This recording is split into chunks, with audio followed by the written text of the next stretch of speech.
हल्ली पाहतोय की बऱ्याच रुग्णांना चपाती खाल्ल्यानंतर त्रास होतो.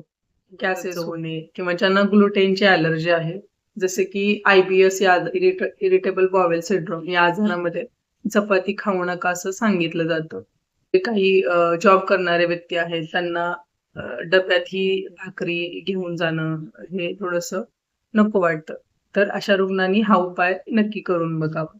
तर 1 किलो गव्हाच्या पिठामध्ये 200 ग्राम प्रमाणात बेसन पीठ ॲड करावे व ज्यावेळी पीठ मळतो त्यावेळी पीठ मळताना त्या पिठामध्ये 1 चमचा ओवा, अर्धा चमचा हिंग आणि थोडा चवीनुसार सैंधव घालून आणि 1 चमचाभर तूप घालून ते पीठ मळून त्यापासून चपाती बनवली तर ही जी ग्लुटेनची ॲलर्जी आहे ॲलर्जी आणि त्याच्यापासून होणारा जो त्रास आहे त्या रुग्णांना होत नाही व त्यांना गॅसेस होणं, अपचन होणं या तक्रारीही जाणवत. तर ज्यांनाही कुणाला असा त्रास आहे त्यांनी हा उपाय नक्की करावा आणि कमेंटमध्ये जरूर सांगावं की त्यांना ह्या उपायाने फायदा झाला किंवा नाही. धन्यवाद.